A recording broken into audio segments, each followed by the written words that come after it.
Hoje, pessoal, a gente vai falar da parte de lesões de tumores de esôfago. Aparece para vocês a minha tela do PowerPoint? Se vocês puderem responder no áudio aí, eu agradeço. Sim, prof. Ah, perfeito. Então tá jóia. Hoje a gente vai falar dos tumores de esôfago. Vamos falar inicialmente da parte benigna, dos tumores benignos do esôfago, que são vários tipos, mas que em termos clínicos na rotina diária são bem pouco relevantes, vamos dizer assim. Eles representam um pequeno percentual e não tem uma importância clínica muito relevante. Então, a grande importância, sem dúvida, se dá nas lesões malignas, especialmente as lesões malignas de origem epitelial, conforme a gente vai ver, tá? Mas vamos começar pelos tumores benignos do esôfago. São lesões, conforme eu disse, relativamente raras, respondem em torno de 1% aí de todos os tumores do esôfago, sendo que os leiomiomas respondem pelo maior percentual destes tumores benignos. Aí depois vem os cistos e pólipos com um percentual um pouco menor. A maioria é assintomática, ou seja, são achados de exames endoscópicos na maioria das vezes, tá? E quando sintomáticos, geralmente a dor torácica e a disfagia são os sintomas predominantes. O diagnóstico pode ser feito por meio de exames contrastados, né? Para aquele paciente que tem disfagia, o exame contrastado, o EED, né, aquele exame que o paciente toma o contraste e faz a sequência de radiografias, ele é um exame muito importante, mas o exame, de um modo geral, para avaliação, para diagnóstico de neoplasias, o mais importante é a endoscopia digestiva alta. Ela permite, além da avaliação exata da lesão, a realização de biópsias, que para diagnóstico de qualquer tumor é fundamental. Para os tumores benignos, eles têm uma característica, a gente chama, eles são na maioria das vezes subepiteliais, eles ficam abaixo do epitélio. A ecoendoscopia ou ultrassonografia endoscópica é um exame muito importante. É um exame em que se adapta um probe de ultrassom na ponta de um aparelho endoscópico e você pode fazer um exame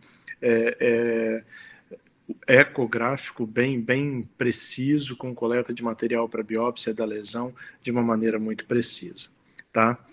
A classificação, eles podem ser intraluminais, submucosos, intramurais, quer dizer, na parede esofágica, ou até mesmo extraesofágicos, provocando aí algum tipo de compressão na luz do esôfago, ok?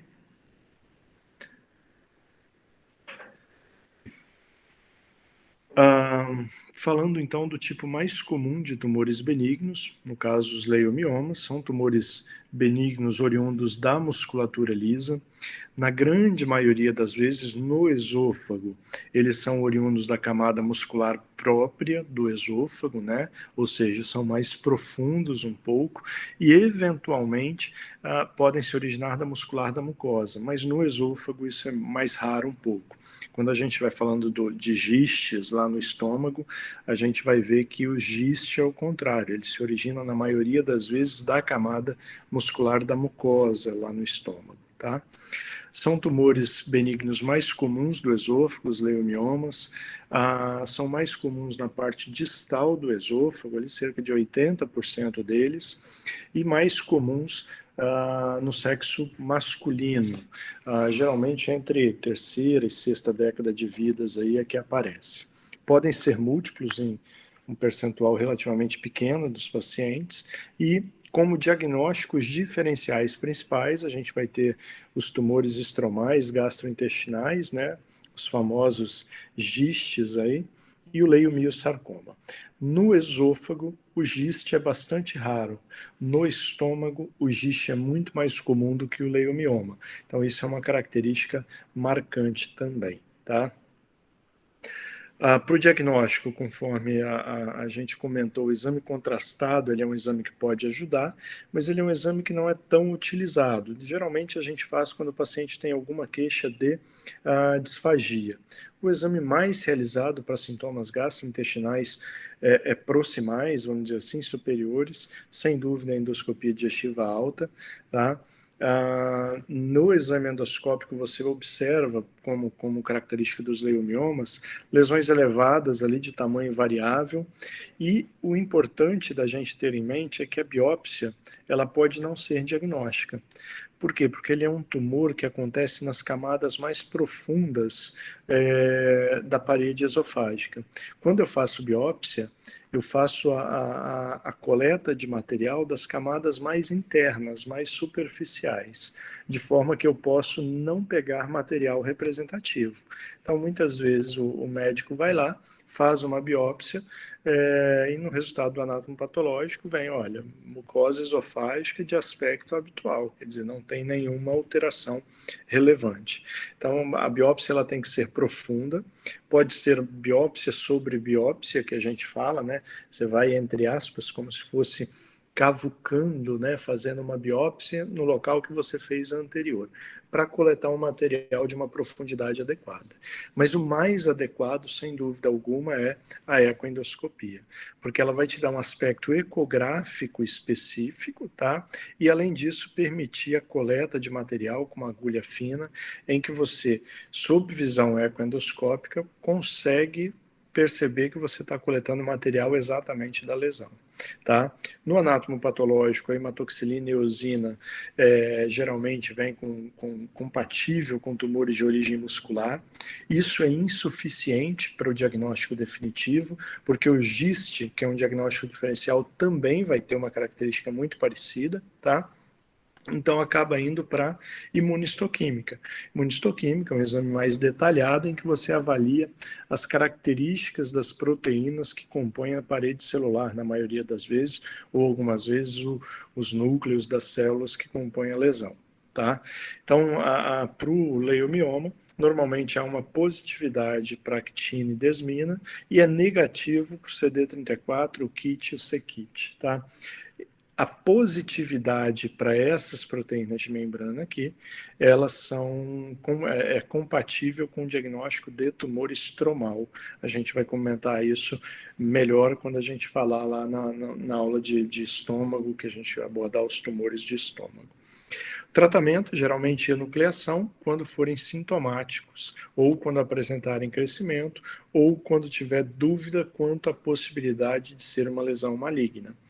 Do contrário, para aquelas lesões assintomáticas, não há necessidade de estabelecer qualquer tratamento. Então, essa é a visão endoscópica que a gente tem. Você tem uma lesão que aparentemente é recoberta por um epitélio normal, né? Quer dizer, uma lesão subepitelial, tá? E que na ecoendoscopia se mostra uma lesão bem delimitada, sem características nenhuma de heterogeneidade aqui no conteúdo, nada que sugira a agressividade. Na ecoendoscopia você pode fazer uma punção bem guiada sob uma orientação visual ali bem importante. Então é um exame mais preciso, vamos dizer assim, que a gente teria para um diagnóstico histopatológico dos leiomiomas. Cistos e duplicações esofágicas, tá? São alterações que surgem lá no intestino primitivo, durante a fase de organogênese, de embriogênese ainda, na verdade, podem ocorrer próximo à parede do esôfago ou fazer parte, de fato, da parede esofágica. Não são neoplasias, tá? Por isso até que o título dessa aula a gente coloca como tumores e não como neoplasia. Tumores são tumorações, são qualquer alteração que você possa ter ali. Neoplasias é quando essas tumorações têm uma origem em um tecido neoplásico, tá? O achado clínico é semelhante a qualquer outra lesão tumoral ali próxima ao esôfago e, em termos de sintomas, na infância pode levar a disfagia, estridor laríngeo, dispneia para lesões maiores que crescem ali para o mediastino, que ocupam um espaço maior e às vezes até comprimem a via aérea. E no adulto, habitualmente é assintomático e feito um diagnóstico de maneira incidental. Tá? Porque se passou pela infância e não houve um crescimento significativo, dificilmente na idade adulta isso vai acontecer. Os cistos, então, o que são? São estruturas delimitadas, recobertas internamente por um epitélio, que pode ser de origem gástrica, esofágica ou até mesmo intestinal. Esses cistos podem ser chamados de cistos de duplicação, cistos de origem broncogênica ou até mesmo de origem celular neuroentérica. Tá? A gente não vai entrar em detalhes aqui que não vem ao caso, mas eles podem ter as diferentes origens. Diferente das duplicações, que funcionam como se fosse uma segunda luz, de fato, do esôfago ali, recoberto por um epitélio semelhante ao epitélio esofágico. Tá? As duplicações, elas podem ou não se comunicar com a luz esofágica superior ou inferiormente. Tá? Eventualmente, você pode ter uma duplicação que não se comunica de maneira verdadeira com a luz esofágica também. Tá? Cadê? Apareceu o barulhinho, mas não apareceu ninguém aqui.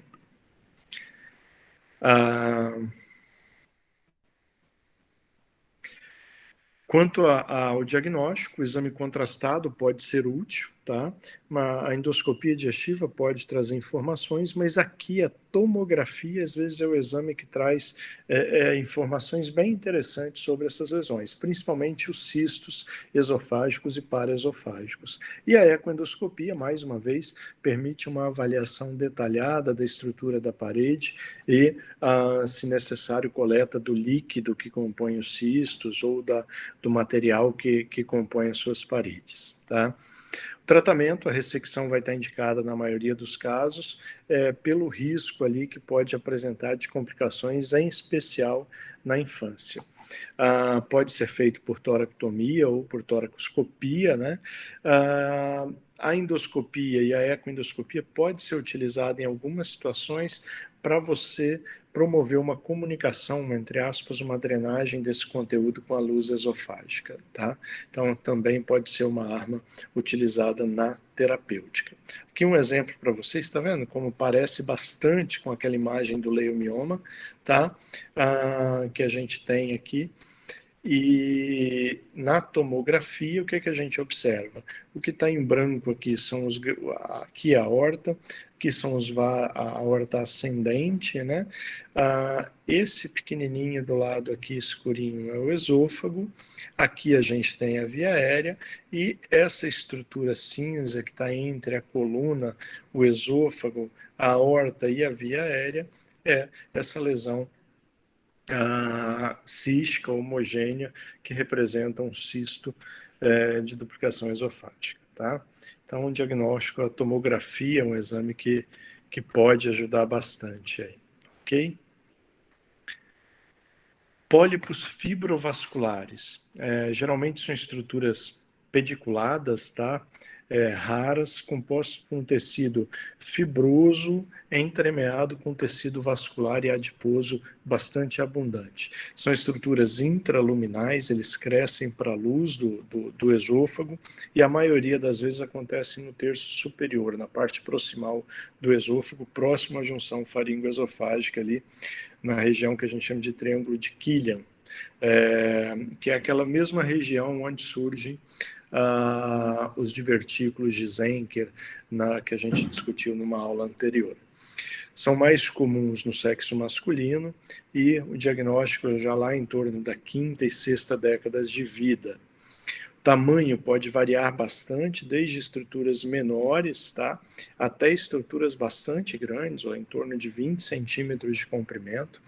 Sintomatologia pode ser bastante variável, desde a sensação de corpo estranho faríngeo, né, que a gente chama de globus faríngeo, será sintomático na maioria dos pacientes, ou promover quadros graves, como uma disfagia progressiva e principalmente a asfixia obstrutiva. O que pode acontecer? Esse pólipo ele pode ser, entre aspas, regurgitado para a faringe do paciente enquanto ele dorme. E por ser uma estrutura grande, ele pode provocar uma obstrução da via aérea do paciente. Então, isso é uma complicação muito temida e que leva ao tratamento desses pólipos maiores sempre que feito o diagnóstico. O diagnóstico ele pode ser feito por meio do exame contrastado e por meio do exame de endoscopia digestiva alta. E o tratamento, a ressecção, sempre vai estar indicada pelo risco potencial aí de asfixia. O tratamento pode ser feito por endoscopia para as lesões menores, né? Agora, para aquelas lesões maiores, às vezes é indicado uma ressecção transoral, se tiver um pedículo um pouco mais fino, ou até mesmo uma ressecção transtorácica ali, convencional para aquelas lesões maiores, com pedículo maior. Aqui para vocês observarem, olha, essa aqui a gente tem a luz do esôfago, tá? Vocês conseguem ver lá embaixo. A pinça de endoscopia está segurando uma estrutura e tudo isso daqui é um pólipo fibrovascular. Às vezes o endoscopista tem até dificuldade para fazer o diagnóstico, porque ele é um material bastante flácido e quando você entra com o aparelho, ele meio que se espalha sobre a parede do esôfago. E você passa por ele, tangencia e passa por ele, sem perceber que, na verdade, se trata de uma lesão que tem nessa região. Um pólipo desse tamanho, o que acaba se fazendo é a atração dele e a ressecção transoral da lesão, que vocês estão vendo aqui. Isso não é a língua do paciente, é o pólipo que foi tracionado, que está sendo ressecado por via oral, tá? Então, é uma opção de tratamento para um pólipo desse maior. Papiloma de células escamosas é uma lesão epitelial benigna, composta aí basicamente de tecido fibroso, recoberto por uma mucosa normal. Podem estar associados aí à infecção pelo HPV, que é o papilomas vírus humano, né? O mesmo que provoca lá, transmitido sexualmente, que provoca lesões ginecológicas, o câncer de colo uterino, por exemplo, e pode estar associado à doença do refluxo também. Geralmente é assintomático, são lesões pequenas, assintomáticas, mais comuns em idosos e na porção mais distal do esôfago. Aspecto endoscópico é bem sugestivo, tá? Uma lesão elevada ali, de tamanho variável, geralmente pequena, de milímetros, de cor branca e uma superfície finamente granular, vamos dizer assim. Lembra muito a superfície de uma verruga dessa comum de pele. A biópsia é necessária para a confirmação diagnóstica e até mesmo para uma diferenciação com carcinoma espinocelular de esôfago. Tratamento, se for sintomático, tem que ser tratado sempre, na dúvida diagnóstica, tem que ser ressecado. O que acontece na prática?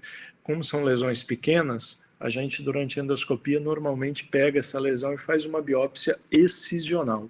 Ou seja, a gente retira toda a lesão e encaminha para análise histopatológica, de forma que você já trata ali nesse momento. Cirurgia, muito rara, reservada basicamente quando tem um alto índice de suspeição para SEC, mas normalmente não é indicada. Então, é isso daqui, ó, luz do esôfago, essa lesão esbranquiçada, pequena, que você normalmente retira ali com a pinça de biópsia da endoscopia. Pólipos adenomatosos, tá? Geralmente surgem no epitélio colunar, lá no esôfago distal, são fortemente associados ao esôfago de Barrett, que por sua vez é associado à doença do refluxo, tá?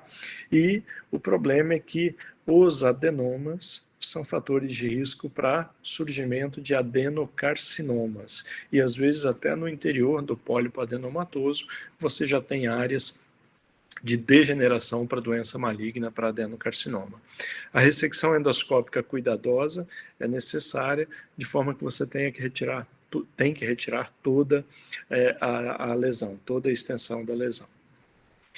Um outro tipo de tumor, um pouco mais raro aí, o tumor de células granulares, também conhecido como tumor de Abrikosov, tá? São tumores bastante raros, correspondendo a 1% aí dos tumores benignos do esôfago, que já são bastante raros, né? A maioria é benigno, né, de fato, mas eventualmente o tumor de células granulares pode ter características de malignidade. Não é comum, a grande maioria é benigno em termos de comportamento também. são assintomáticos, geralmente, e os tumores de células granulares, uma coisa importante é que eles podem acontecer em qualquer sítio anatômico do corpo. Na língua eles podem acontecer, lesões de pele são relativamente comuns, e o trato alimentar, sendo que o esôfago é o local mais comum do trato alimentar ali, responde por 5% apenas dos casos, tá? Quando acontece no esôfago, geralmente é no terço inferior do órgão. Na endoscopia digestiva alta, que a gente vê uma lesão elevada, que aparentemente é subepitelial, ou seja, o epitélio de recobrimento dessa lesão, aparentemente é um epitélio normal, de cor discretamente amarelada, com tamanho que vai variar aí de alguns milímetros a cerca de 2 centímetros. Em 20% dos casos podem ser lesões múltiplas e são necessárias realizar várias biópsias para você ter um diagnóstico anatomopatológico fidedigno, ou realizar uma ressecção de toda a lesão. Tá? Por que isso é necessário? Mais uma vez, porque é uma lesão aparentemente subepitelial. Se você faz uma biópsia apenas superficial, você não pega o tecido representativo profundo. No material que vai para a histopatologia, o que você observa é um agrupamento de células grandes ali, geralmente poligonais, com os núcleos bastante pequenos, hipercromáticos e um citoplasma um pouco mais abundante. A ressecção endoscópica é recomendada sempre que se faz o diagnóstico, pelo risco, embora pequeno, de evoluir para malignidade. Então, um aspecto endoscópico é esse, um tumorzinho pequeno, geralmente, de superfície aparentemente um epitélio normal e cor ligeiramente amarelada. Na histopatologia, você tem o epitélio lá recobrindo e o tumor em si, essa área rosada, que são células com um núcleo pequeno, hipercromático, células de diversos formatos, vamos dizer assim.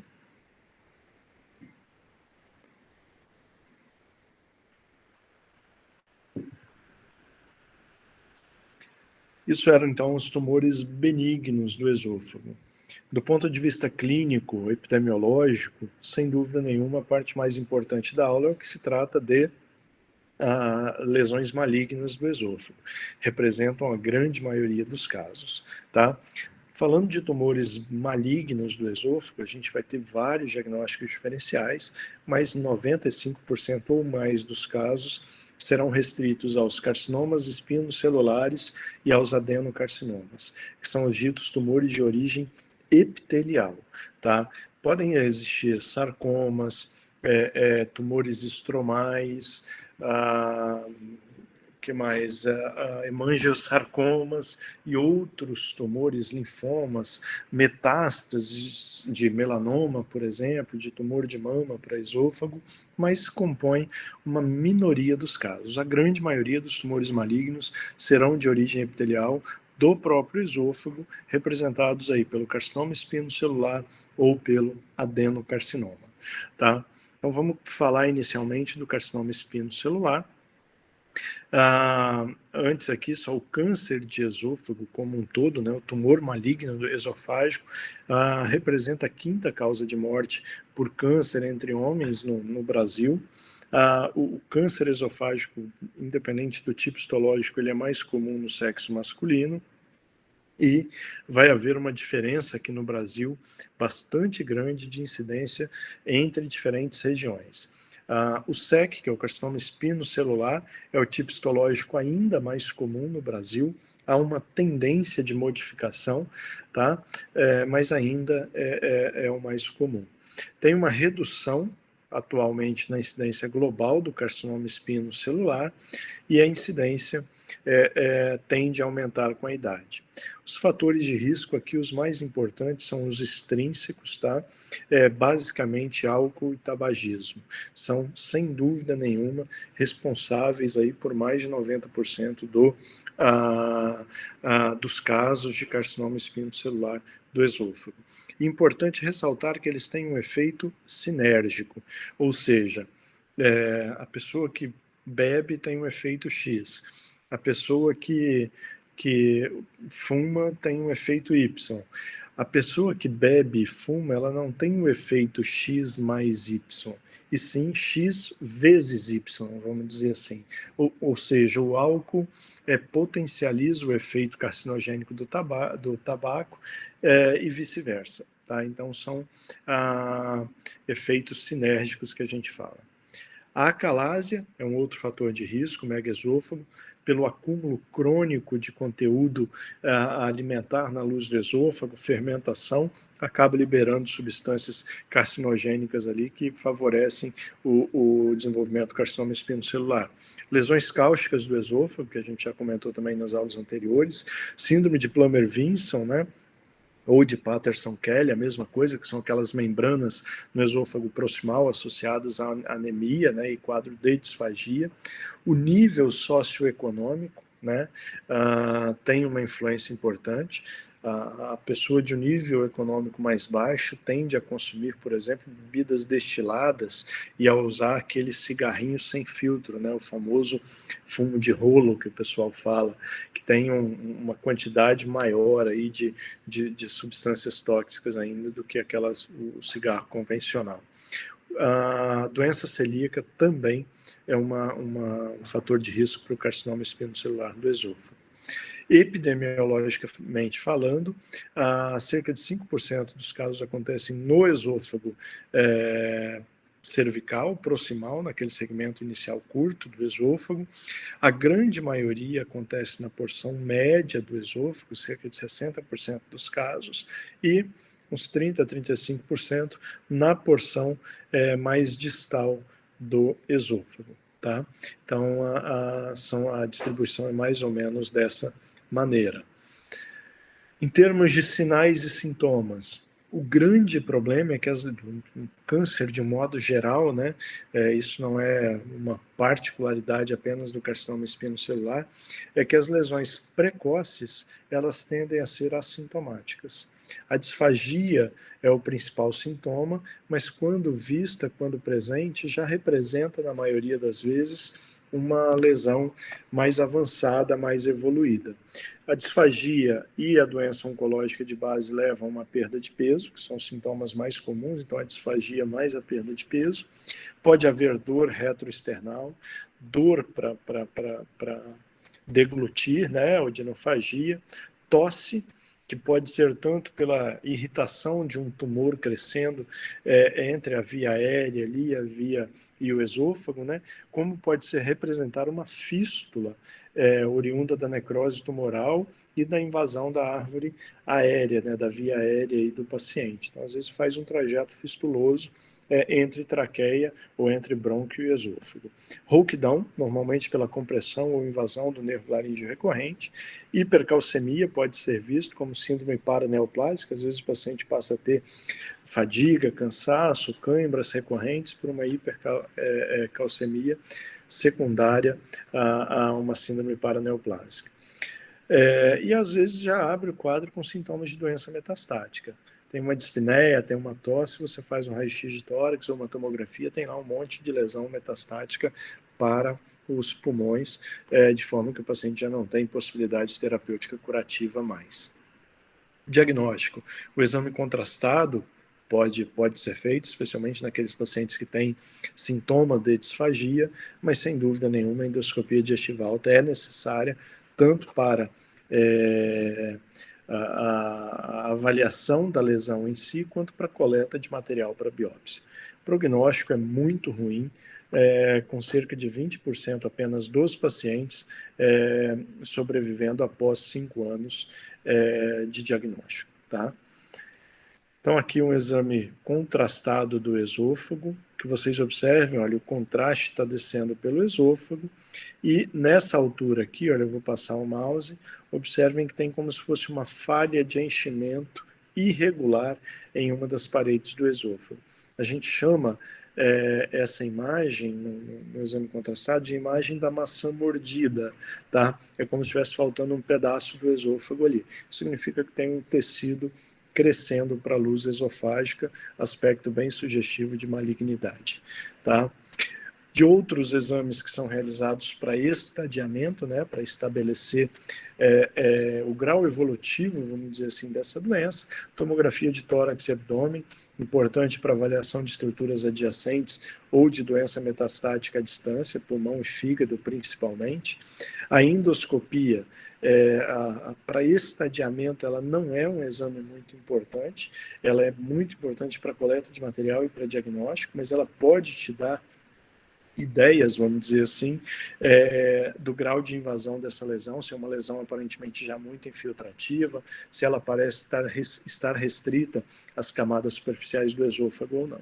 Mas o exame melhor, mais preciso, hoje mais utilizado para as avaliações mais de grau de profundidade das lesões mais superficiais, sem dúvida é a ecoendoscopia. PET-CT, o PET-scan normal e o PET-CT são indicados para situações bem específicas e não são indicados para todos os casos. No grau de invasão do tumor na parede esofágica, quando a gente tem um tumor restrito a essa camada mais superficial, que a gente chama de epitélio, a camada mais superficial da mucosa, tá? A mucosa vem até aqui, ó, muscular da mucosa, composta de epitélio, de lâmina própria e de muscular da mucosa, tá? Quando a gente tem um tumor restrito ao epitélio, ou seja, a camada mais superficial da mucosa, eu chamo esse tumor de um carcinoma in situ. O epitélio, ele não contém vasos linfáticos, de forma que a capacidade de disseminação desses tumores mais superficiais, ela é praticamente zero, tá? Por isso que o tratamento aqui, na maioria das vezes, é um tratamento por ressecção endoscópica. A partir da lâmina própria, eu já tenho, eu já tenho a possibilidade de disseminação linfática. Então, a partir daí, eu já começo a ter chance de lesões metastáticas. E daí, para baixo, vamos dizer assim, mais profundamente, quanto mais profundo for o tumor, maior a chance de metástase que ele apresenta. No estadiamento dos tumores, do trato digestivo e para a maioria dos cânceres hoje, das lesões sólidas que a gente tem hoje em todos os órgãos e sistemas, a gente utiliza um sistema de classificação chamado TNM para estadiamento. T de tumor, N de nodos, né, de linfonodos, e M de metástase. O T no tumor primário, e assim, o que é importante? Eu não quero aqui que vocês decorem todas as etapas, cada T desse para cada tipo de tumor. Isso não vem ao caso para a gente, mas tem alguns marcos que são importantes que eu vou chamando a atenção, tá? Que você entenda, por exemplo, quando eu falar um tumor in situ, o que eu estou querendo dizer? É um tumor restrito ao epitélio da mucosa, tá? O que é um T1? É aquele tumor que invada apenas a mucosa, tá? Ou submucosa ali, dependendo do tipo de lesão que você estiver avaliando no trato digestivo. Isso vai mudar de um órgão para outro, tá? Por isso que o importante é entender e não decorar todas essas tabelas. Então, o que é o T0? Quando não tem tumor. O que é o TIS, né? IS? É o carcinoma in situ, é aquele restrito ao epitélio da mucosa. O T1, no caso do esôfago, ele é dividido em T1A e B, sendo que o T1A é aquele que invade apenas a mucosa. O T1B é aquele que já invade a submucosa, tá? T2 invade até a muscular própria, T3 ele já invade a adventícia. Lembrar que o esôfago ele não tem serosa recobrindo ali o órgão, né? Só no segmento mais distal, lá no abdômen, que ele tem uma serosa recobrindo. Na maior parte, esôfago cervical e torácico não tem serosa, tá? E o T4 é quando o tumor já invade alguma estrutura adjacente, aorta, traqueia, pulmões, coluna, tá? Então, essa classificação do T, do tumor em si. O N, então os linfonodos. Pode ser um NX, quando você não pode avaliar, não pode dar um número representativo para essa lesão. A ausência de metástase em linfonodos regionais a gente chama de N0, e N1 quando você tem metástase, sendo que o N1 é dividido aqui em A, B e C, 1 a 3 linfonodos comprometidos A, 4 a 7 B, e mais de 7 linfonodos comprometidos você tem um N1C, tá? E o M, metástase à distância, aqui vocês basicamente precisam saber o seguinte: M0, ausência de metástase à distância, M1 é metástase à distância, ou seja, por exemplo, tem um tumor de esôfago e uma lesão pulmonar metastática, M1, tá? Não tem nenhuma lesão à distância, M0, tá? E baseado nisso, ainda existe o que a gente chama de estadiamento final. Então, a gente chama de estágio 0, 1, e aí divide o 2 em A e B, 3, 4, que também é dividido em A e B. Tá? Geralmente, estágio 4 é quem? Quem tem a metástase à distância. Tá? O estadio 0 é quem tem um tumor in situ, por exemplo. Estadio 1 é o tumor T1, tá? Ou seja, aquele restrito à mucosa e submucosa, e assim por diante. Mais uma vez, aqui eu não quero, na minha disciplina, não vejo a necessidade de vocês decorarem isso daqui. Vocês só precisam entender como foi formado esse estadiamento. Para o oncologista, isso daqui é fundamental. Ou seja, se ele vai fazer uma quimioterapia, uma radioterapia, pré ou pós-operatória, é baseado nisso daqui que ele define, vamos dizer assim, o tratamento sequencial do paciente. Tá? Tratamento, então, vamos lá. Ele pode ser um tratamento endoscópico, para que vai ficar restrito basicamente para aqueles tumores localizados na mucosa. Tá? Os tumores que apresentam invasão apenas das camadas da mucosa, eles têm menos de 10% de chance aí de metástase linfonodal. Quando ele invade a submucosa, o carcinoma espinocelular, ele já tem uma chance de 30% a 50% de metástase linfonodal. Então, um tratamento endoscópico, que é uma ressecção local, tem que ser utilizado com muito, muito, muito critério nessa situação. Tá? Os tumores restritos à mucosa, que são até o T1A, eles podem ser tratados endoscopicamente, nem todos, né? Quando que pode? Quando tiver um diagnóstico histológico compatível com uma lesão bem diferenciada, ou seja, um grau de indiferenciação celular muito baixo, quando não forem lesões ulceradas, quando não apresentar invasão angiolinfática ou perineural e sem sinais, naturalmente, de doença metastática. Se eu tenho lá na ecoendoscopia a suspeita de uma metástase linfonodal no mediastino, não faz sentido nenhum eu fazer uma ressecção endoscópica da lesão, porque o problema está na metástase linfonodal. Então, obedecido esses critérios, os tumores que invadem apenas a mucosa podem ser tratados endoscopicamente, tá?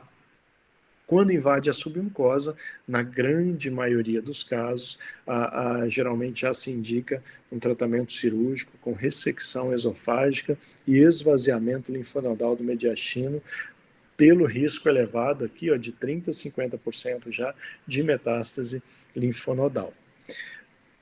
Um conceito que é um conceito que gera muita confusão, é o que a gente chama de câncer precoce, tá? Que vem a ser uma neoplasia precoce do esôfago ou de outros órgãos do trato digestivo. É o tumor restrito à mucosa e submucosa. É um conceito que não leva em consideração a presença de metástase linfonodal, por exemplo. Ele leva em consideração apenas o T do TNN. Isso é um fator de confusão muito grande. Então, eu posso dizer para vocês que nem todo câncer precoce pode ser tratado endoscopicamente. Por quê? Porque eu posso ter um câncer precoce já com uma metástase linfonodal, até mesmo sistêmica. Se ele invadir a submucosa ali, ele pode ter uma metástase à distância. Então, é um conceito que vocês vão encontrar em alguns artigos, em alguns textos, que gera bastante confusão. Refere-se apenas, lembre-se disso, do grau de invasão de profundidade e não da fase evolutiva de fato, como o nome sugere. Tá? Uma outra modalidade de tratamento, a esofagectomia, retirada, a remoção cirúrgica do esôfago, tá? Que pode ser apresentar aí 3 a 5% de mortalidade. É uma cirurgia que tem leva um trauma cirúrgico bastante importante para o paciente, leva uma morbidade em termos em cerca de 30 a 40% dos pacientes, e as principais complicações são fístulas, abscessos, mediastinite, tá? E estenose de anastomose. Geralmente é uma ressecção em bloco, tá? Em que você retira o esôfago e o tecido circunjacente para que os linfonodos possam ser encaminhados para análise histopatológica, e existem diferentes técnicas aí para esofagectomia que podem ser utilizadas conforme a localização do tumor e o tipo histológico, o grau de diferenciação da lesão, entre outras. Então, se eu tenho uma lesão no esôfago distal, a minha abordagem é uma. Se eu tenho uma lesão no esôfago cervical, a abordagem é outra, completamente diferente. A reconstrução após a remoção do esôfago pode ser feito com o cólon, com o tubo gástrico, tá? Da maneira que ficar melhor e que o aspecto se tornar mais próximo do fisiológico para o paciente. Isso vai variar de caso para caso. Quando a gente faz uma ressecção cirúrgica para um carcinoma espinocelular de esôfago, é necessário que haja uma margem de segurança de pelo menos 6 centímetros de tecido livre de tumor, para você diminuir ao máximo a chance de recidiva na linha de ressecção, no ponto de ressecção. Quimioterapia e radioterapia podem ser feitos e são utilizados com muita frequência, tá? Podem ser de maneira neoadjuvante, adjuvante ou exclusiva. O que é uma radioquimioterapia neoadjuvante? É aquela feita antes de um tratamento cirúrgico previsto. Então, eu tenho o tumor, sei que eu vou precisar operar, mas eu vou fazer uma radioquimioterapia para redução da massa tumoral, para redução da probabilidade de recidiva loco-regional pós-operatória e buscando um aumento de sobrevida. Opero o paciente e faço radioquimioterapia pós-operatória novamente. O que é uma radioquimioterapia adjuvante? É aquela feita após o tratamento cirúrgico. Então, é um caso que eu inicialmente indiquei a cirurgia direto, no pós-operatório eu percebo lá na peça cirúrgica que há componentes ali do estadiamento que pioram o prognóstico do paciente. Então, é um paciente que tem, por exemplo, linfonodos comprometidos, ou que era um T3 que chegava até a tecido adventício ali próximo ao esôfago. Então, a gente faz a radioquimioterapia adjuvante com o intuito de redução da recidiva loco-regional e um aumento da sobrevida do paciente. E a gente vai ter a radioquimioterapia exclusiva. O que é isso? É o exame feito em 2 situações. Ou de caráter paliativo, quando a gente faz para lesões que não têm possibilidade de cura aparente. Então, imagina um paciente que tenha metástase, ou um paciente que tem um tumor de esôfago que está invadindo maciçamente a coluna ali, vértebra ou aorta, alguma coisa assim. Então, a gente pode fazer o exame com o intuito paliativo, tá? Ou a gente pode fazer como tratamento exclusivo com intuito curativo, para lesões aí principalmente precoces e aquelas localizadas no esôfago próximo à faringe, no esôfago cervical proximal, tá? Por que aqui ela é uma boa opção? Porque tem o mesmo resultado que a ressecção cirúrgica, com uma morbimortalidade menor. Ou seja, do ponto de vista oncológico, ela equivale a uma ressecção, e do ponto de vista de morbimortalidade, ela é melhor do que o processo cirúrgico nessa região, de forma que se torna aí uma boa ferramenta, uma boa opção terapêutica, tá? Isso eu estou falando do carcinoma espinocelular, tá, gente? E no adenocarcinoma, que a gente vai começar a discutir agora, é bastante diferente disso daí.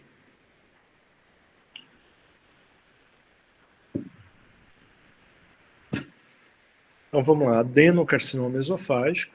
É uma neoplasia também de origem epitelial, geralmente associada ao epitélio colunar, ao passo que o SEC é associado ao epitélio pavimentoso, na maioria dos casos, tá? Tem um grande aumento, ao contrário também aqui do SEC, né, do carcinoma espinocelular, o adenocarcinoma tem um grande aumento de incidência nas últimas décadas.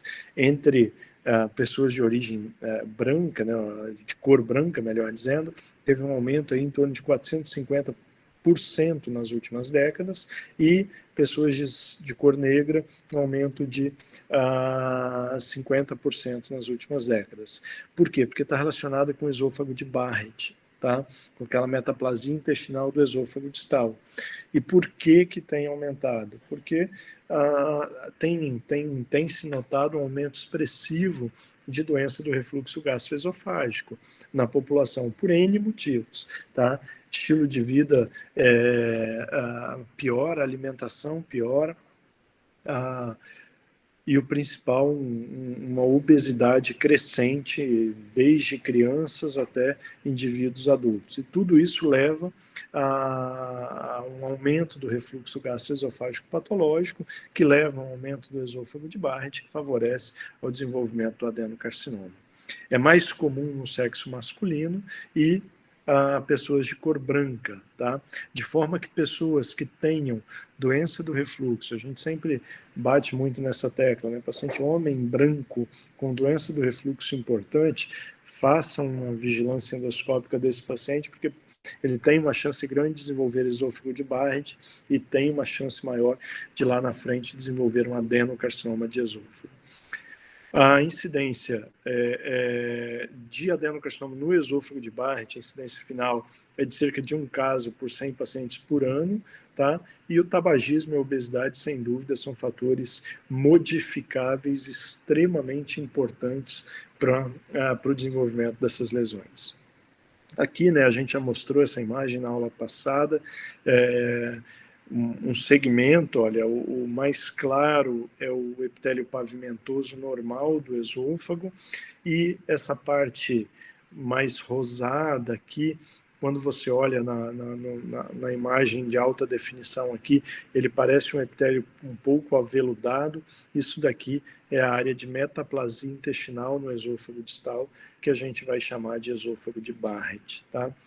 Importante a gente ressaltar que o diagnóstico de esôfago de Barrett, ele é oriundo da conjunção do aspecto endoscópico com o aspecto histopatológico. Eu posso dizer que tem esôfago de Barrett, que tem metaplasia intestinal, quando eu tenho um aspecto endoscópico sugestivo, faço a biópsia confirma, tá? Então vamos dizer assim, um diagnóstico casado aí.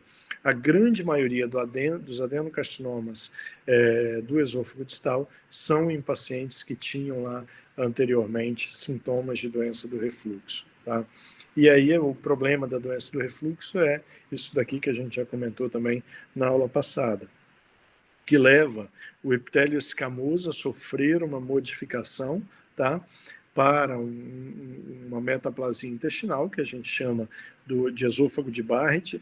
O que define o esôfago de Barrett na histopatologia?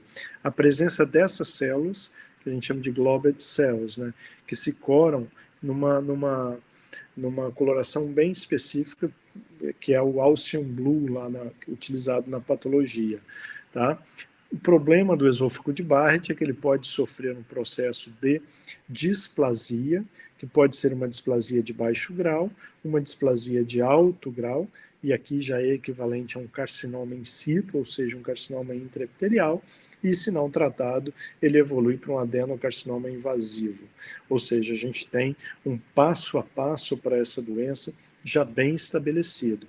Qual é a chave? Tentar tratar aqui, antes que aconteça essa mudança do epitélio pavimentoso esofágico lá para um epitélio colunar metaplásico, né? Porque a partir daí as evidências são um pouco confusas, se a partir de um momento que eu tenho o esôfago de Barrett estabelecido, se eu consigo evitar que chegue ao adenocarcinoma. aparentemente, um tratamento bem efetivo do refluxo no paciente com esôfago de Barrett sem displasia evita a evolução para displasia de alto grau ou câncer, tá? Mas há evidências, há trabalhos que mostram nos dois sentidos, que há ou que não há. Hoje, as meta-análises, né, sugerem que o tratamento efetivo do refluxo no esôfago de Barrett sem displasia reduz a probabilidade de evolução para displasia de alto grau e adenocarcinoma do esôfago. Endoscopicamente, então, mais uma vez, né, a gente tem aqui, olha, tá vendo? Um segmento extenso de epitélio já sugestivo de metaplasia intestinal. No anátomo patológico, o endoscopista, na verdade, ele precisa ficar muito atento para pequenas alterações. E aqui, por exemplo, eles fizeram, olha, mostraram uma área que tinha uma discreta depressão, uma ilha no meio do esôfago de Barrett, e biopsiaram, e aqui já veio uma displasia de alto grau, tá? Então, é um local que você já tem um carcinoma in situ e a ressecção endoscópica ampla dessa região está indicada.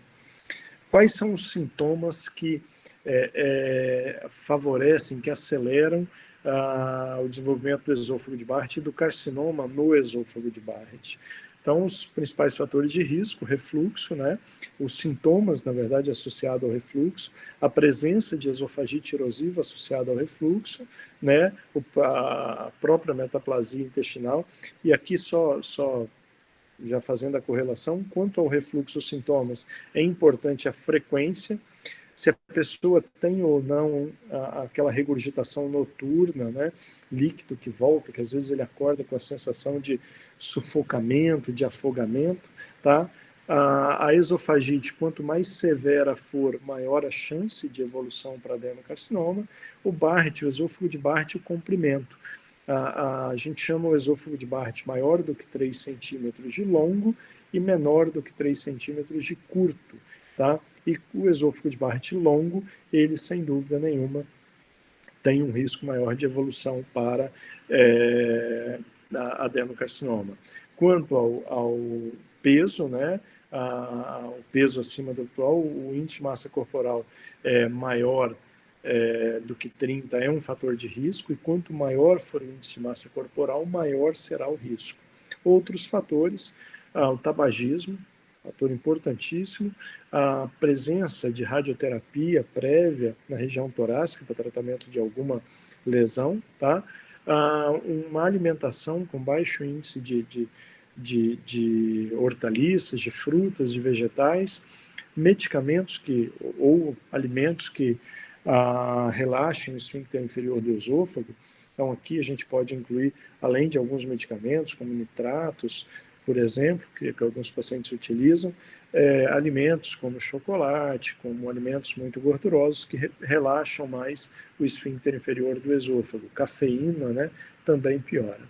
Sexo masculino, a idade, né, quanto maior a idade, maior o risco, e a história familiar de adenocarcinoma de esôfago distal.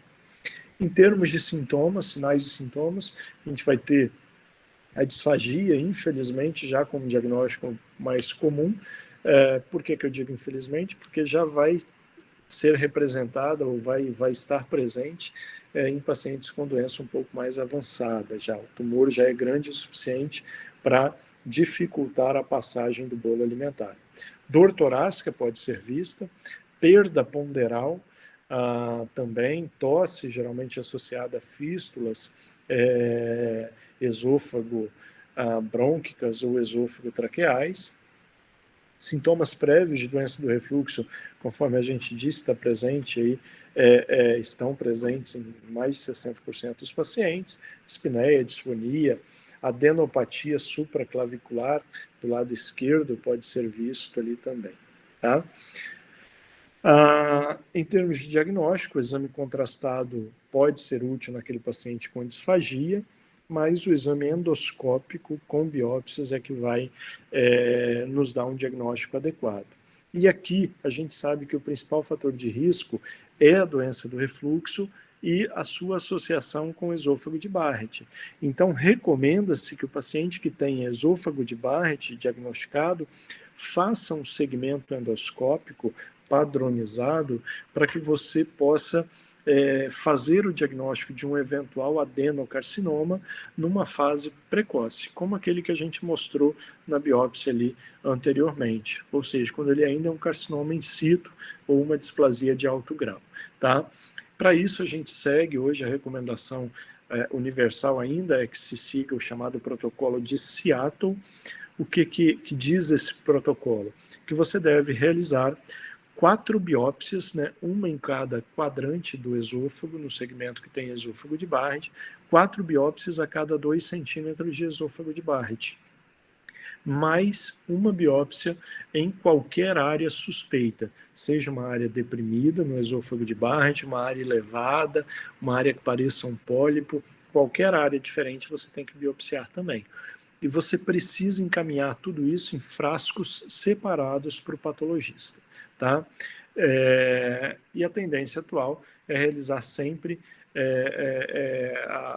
as biópsias aí guiadas por alterações endoscópicas. Então, hoje, com a disponibilidade dos exames endoscópicos com alta definição, com um feixe de luz específico, como faz, como o NBI, que são ferramentas do exame endoscópico específico, você consegue avaliar muito bem o padrão de célula, o padrão de vascularização submucosa daquele segmento e biopsiar várias áreas ali que você acha que pode já corresponder, que possam corresponder a áreas de displasia de alto grau ou carcinoma in situ. A ecoendoscopia ela é utilizada no estadiamento para ver principalmente o T, né, o grau de invasão das lesões mais superficiais, e a tomografia no estadiamento sistêmico, né, para ver se tem metástase à distância ou não. Eu não vou passar aqui, é muito parecido com o carcinoma espinocelular, então não vou ficar mostrando ponto por ponto, mas o estadiamento também é o TNM, o T é absolutamente igual a do carcinoma espinocelular, assim como a avaliação linfonodal e de metástase, ou seja, para as lesões malignas epiteliais do esôfago, a classificação TNM é a mesma, para SEC ou para adenocarcinoma. Tá? E aí a gente tem aqui só um adendo importante, que é uma classificação da sociedade japonesa, tá? Para lesões malignas do esôfago. Os japoneses, o tratamento de lesões, diagnóstico e tratamento de lesão endoscópica é muito bem sucedido lá entre a população japonesa, porque eles têm um sistema de rastreamento para diagnóstico precoce e de tratamento endoscópico muito bem sucedido nas lesões precoces, tá? Então, aqui só comparando, ó, no TNM, que é a classificação convencional, o que a gente tem? O T1A é aquele que invade mucosa, invadiu submucosa, a gente chama de T1B. O que os japoneses fizeram? Tá? Eles subdividiram o M e o T1A e o T1B em M1, M2 e M3 para o T1A. O que é o M1? É aquela lesão que a gente vai chamar de displasia de alto grau ou carcinoma in situ, que invada apenas o epitélio. O M2 é aquela que invade até a lâmina própria e o M3 é aquela que invade até a muscular da mucosa. Tá? Por que eles fizeram isso? Porque eles observaram que assim, o tratamento endoscópico no M1 e no M2 ele é muito bem sucedido. A partir do M3 para o adenocarcinoma, já tem uma chance bastante maior de ter metástase linfonodal. E você precisa indicar com uma cautela maior o tratamento endoscópico. Tá? E o SM1, SM2 e SM3 é a divisão baseada em micras, aí, em grau de profundidade, eles mensuram, né, até 500 micrômetros de profundidade SM1, até 1000 SM2, acima de 1000 SM3, tá? Ou divide em 3/3 a submucosa, terço superficial SM1, terço médio SM2 e terço mais profundo SM3. Tá? Para alguns casos muito pontuais, se indica a ressecção endoscópica até o SM1. A partir do SM2, e de fato o tratamento endoscópico, a ressecção endoscópica, passa a ser bastante temerosa, pelo risco de metástase linfonodal. Então, tratamento endoscópico para o adenocarcinoma, ele está restrito aí basicamente ao carcinoma in situ, né, ou a displasia de alto grau. Tem que ser casos bem selecionados, tem que ser em serviços com experiência. Você pode ressecar lesões até da mucosa e eventualmente até da submucosa superficial, com muito critério para afastar com segurança muito grande a presença de metástase linfonodal. Essa ressecção ela pode ser feita por técnica que a gente chama de mucosectomia, que é uma técnica mais simples, ou a chamada ESD, né, que é a dissecção endoscópica submucosa, uma técnica mais avançada para ressecções mais profundas com margem de segurança. Tá? Geralmente, a invasão da submucosa, para a maioria dos pacientes, acaba indicando necessidade de tratamento cirúrgico. E aqui eu volto a chamar a atenção daquele mesmo conceito de câncer precoce. Câncer precoce é um termo que se refere aqui à invasão de mucosa e submucosa, quer dizer, um tumor restrito à mucosa e submucosa, e não necessariamente a ausência de doença linfonodal ou mesmo sistêmica, tá? Então, cuidado com esse termo, porque às vezes confunde mesmo. Aqui só para mostrar para vocês, olha, como que a qualidade da endoscopia é importante no tratamento e no segmento dessas lesões endoscópicas. Observem aqui um segmento de esôfago de Barrett, né? E quando você olha com um pouquinho mais de atenção, você observa aqui que tem uma discreta área deprimida. Quando você joga uma luz apropriada, né, uma ferramenta do material de endoscopia mais novo, vamos dizer assim, você vê que é uma área que tem borda um pouco irregular, uma área de depressão central. Isso daqui é altamente sugestivo de uma displasia de alto grau ou mesmo de um carcinoma in situ, tá? Ou de um carcinoma T1. Tá? Então você resseca essa área com uma margem de segurança e aí manda para análise histopatológica, tá bom?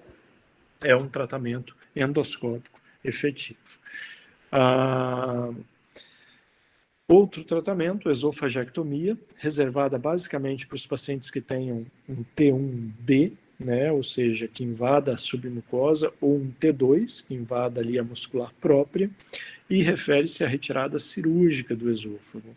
É uma cirurgia que tem uma mortalidade, conforme a gente comentou, e uma morbidade não desprezível, que tem um alto índice de complicações e que a retirada tem que ser em bloco, né? Tem que retirar todo o tecido adiposo e linfonodos adjacentes. As diferentes técnicas também, assim como lá no SEC, e a reconstrução com o cólon ou com o estômago, dependendo do tipo de lesão. Aqui eu vou fazer um adendo, tá? É um slide só, falando especificamente dos tumores da transição esôfago-gástrica, tá? Da junção esôfago-gástrica. São tumores de um comportamento um pouquinho diferente, que o tratamento é um pouco diferente e que levam uma classificação específica que a gente chama de classificação de Silvert, tá? E eles são classificados em tipo 1, tipo 2 e tipo 3. O que é o tipo 1? Tá? É aquele tumor localizado ali, vamos dizer assim, no esôfago distal, próximo à transição com o estômago, mas que é predominantemente esofágico. O tratamento para esse tipo de lesão é uma esofagectomia total. Por outro lado, o tipo 2 é aquele tumor da transição propriamente dito. É o tumor que está bem no ponto de transição esôfago-gástrica. E o tratamento aqui para esse tipo de lesão é uma esôfago-gastrectomia, ou seja, eu preciso retirar o estômago e eu preciso retirar o esôfago. É uma cirurgia maior, aí, uma chance de complicações e tudo mais significativo. E o tipo 3 é aquele tumor próximo à transição esôfago-gástrica, mas que se localiza predominantemente no estômago. E o tratamento aqui é uma gastrectomia total com uma esofagectomia distal, com a ressecção do segmento distal do esôfago. Então, a classificação de Silvert para tumores da transição esôfago-gástrica. Em termos de técnicas cirúrgicas, para tratamento, para realização de esofagectomia, a gente tem técnica transtorácica, na verdade que ela é abdominal mais torácica, chama Ivor Lewis. O que a gente faz?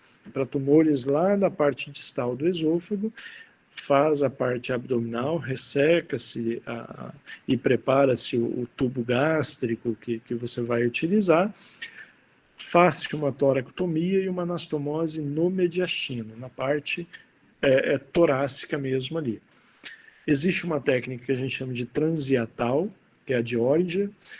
O que a gente faz? Uma parte abdominal, abre-se um pouco o diafragma e você faz uma incisão cervical e junta a dissecção abdominal, transhiatal, com a dissecção cervical, sem que você abra, sem que você faça incisões torácicas, tá? Então, a técnica transhiatal. Ela é para casos de câncer, indicada de maneira bem pontual, vamos dizer assim, porque naturalmente a dissecção linfonodal do mediastino não é tão adequada. Então ela é mais utilizada para lesões benignas, na verdade, do que para lesões malignas. Existe a técnica convencional triincisional de McCowan, que é o quê? Na verdade, você faz uma incisão abdominal, faz uma incisão torácica para dissecção esofágica no tórax e para linfadenectomia no tórax, e faz uma incisão cervical para anastomose, para dissecção da região cervical. Tá? Então você pode fazer tudo isso, essas diferentes técnicas. Recentemente, os grandes centros têm feito muito cirurgia laparoscópica, e principalmente aí, em centros de maior referência, como por exemplo o Hospital das Clínicas em São Paulo, o pessoal tem feito com resultado muito bom a cirurgia robótica para esofagectomia. Percebe-se que na robótica se resseca um número de linfonodos muito maior do que na cirurgia laparoscópica, que já é maior do que na cirurgia convencional.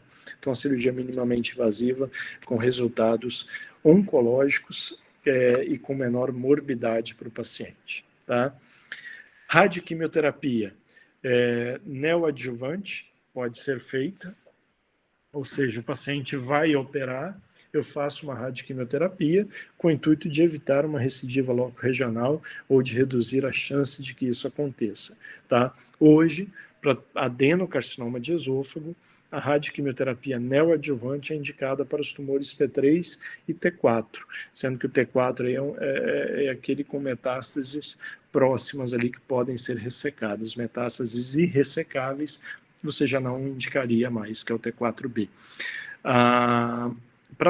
Como adjuvante, né, uma radioquimioterapia adjuvante é aquela realizada após o término do tratamento cirúrgico, vai depender do resultado do anátomo patológico da peça cirúrgica e geralmente indicado na presença de adenopatia metastática, com o intuito aí de redução da recidiva também loco-regional e um aumento da sobrevida.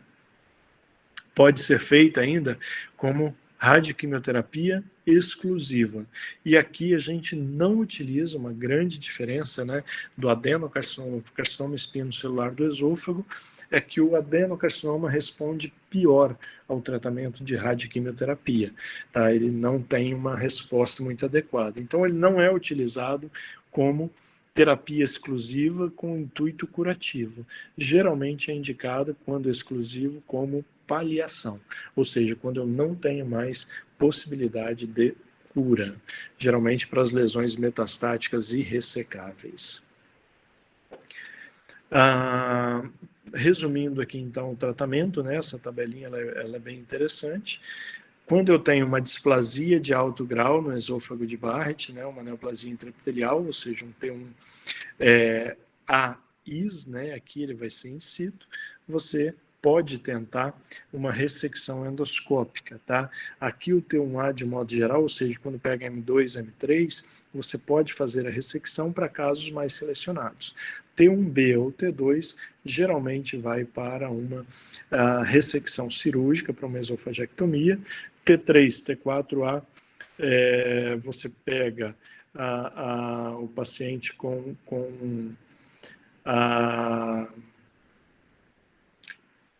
que seja candidato aí a um tratamento cirúrgico posterior, você leva para uma radioquimioterapia neoadjuvante, e quando você tem a metástase irressecável, aí você já vai para paliação.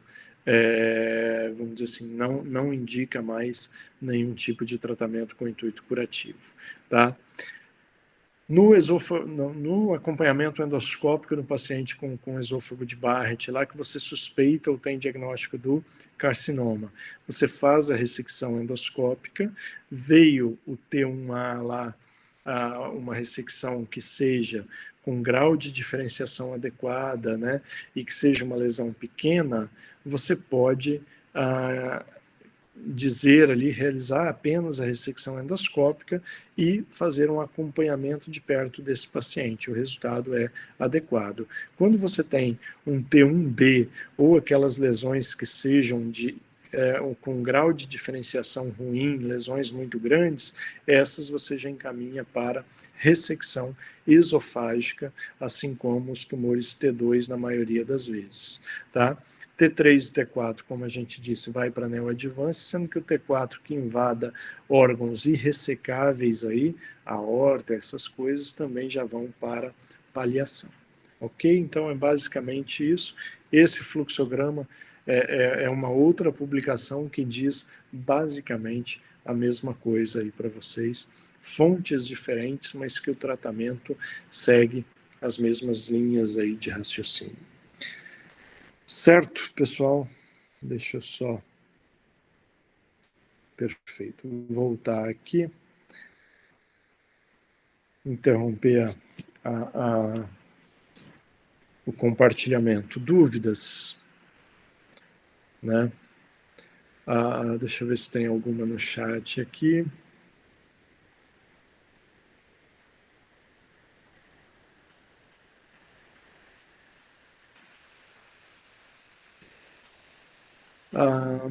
Bom, nenhuma dúvida. Se alguém tiver... alguém manda digerindo. Não tem jeito, assim. Esses assuntos a gente precisa ler, reler, ler de novo, estudar em diferentes fontes. Isso muda muito, a oncologia muda muito, né? A gente tem aí todo dia saindo trabalhos novos com informações novas aí sobre tratamento oncológico, tá? Deixa eu só fotografar o nome de vocês aqui nas listinhas para depois eu colocar lá tudo certinho. Se alguém quiser perguntar, pode ir perguntando no áudio mesmo aí.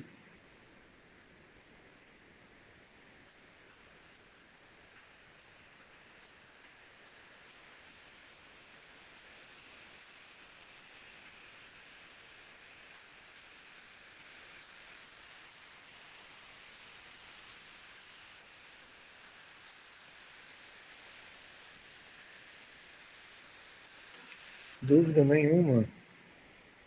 Isso nos leva a pensar duas coisas, né? Ou vocês entenderam tudo, ou vocês não entenderam nada. Não, tem aqui, tem dúvida sim. Cadê? O tratamento neoadjuvante, então, não envolve a cirurgia. O tratamento neoadjuvante, ele é feito sempre que você tem a expectativa de fazer uma cirurgia. Então, o tratamento neoadjuvante é um termo utilizado para o tratamento radioquimioterápico que antecede a uma cirurgia. Aquele que é feito após uma cirurgia, ele é dito tratamento adjuvante. Isso para qualquer tipo de câncer, tá, pessoal? Tumor de reto, por exemplo, que eu queira fazer uma radioquimioterapia pré-operatória, a gente chama de neoadjuvante, tá? Então isso é padronizado, é uma terminologia padronizada. Por que é feito, né? Tem gente que às vezes imagina que é para facilitar a cirurgia, diminuir o tamanho do tumor e facilitar, por exemplo, uma cirurgia. Normalmente não, a gente sempre diz que assim, a cirurgia que você faria se não fizesse radioquimioterapia é do mesmo tamanho, é absolutamente igual à cirurgia que você fará após uma radioquimioterapia, tá? Por que que a gente faz então? Para reduzir a chance de uma recidiva após a cirurgia, de uma recidiva local ali pelo tumor. A radioquimioterapia neoadjuvante tem esse efeito bastante positivo. O que mais? Ô, professor, a gente usa só a neoadjuvante ou a adjuvante ou pode usar as duas?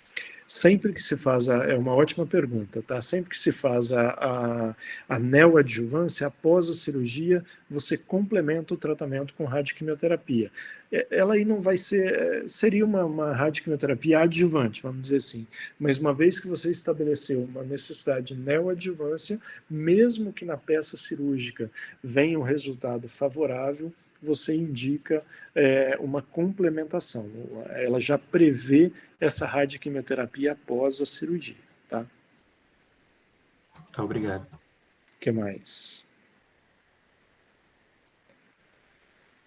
Fiquei com uma dúvida nesse último assunto. A quimio-rad não é efetiva em nenhum dos casos de adenocarcinoma do esôfago ou só não é muito efetivo nos casos graves? Pessoal, assim, a radioquimioterapia para adenocarcinoma de esôfago, ela não é muito efetiva como tratamento exclusivo. Como tratamento neoadjuvante ou adjuvante, ela tem um papel importante, tá? Agora, para aqueles tumores, por exemplo, os carcinomas iniciais, lembra que no SEC eu falei lá na região cervical, por exemplo, que a gente utiliza radioquimioterapia como tratamento exclusivo em algumas situações, isso não se aplica ao adenocarcinoma, que é mais comum no esôfago distal, tá? Por que não se aplica? Porque ele não responde tão bem à radioquimioterapia. Então, para o adenocarcinoma, a gente terá aí que fazer uma ressecção da lesão em si, seja ela endoscópica para fases iniciais, quando tiver indicação, seja ela cirúrgica para os casos em que o tratamento endoscópico não se aplica.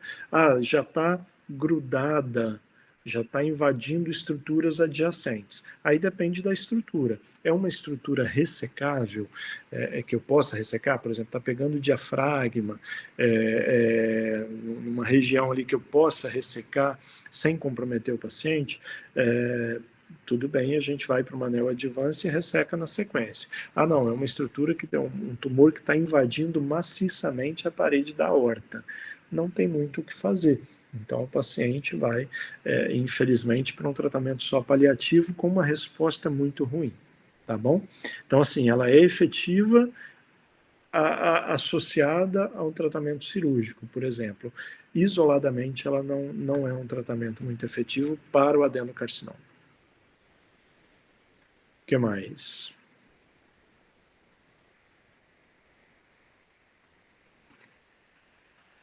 É isso?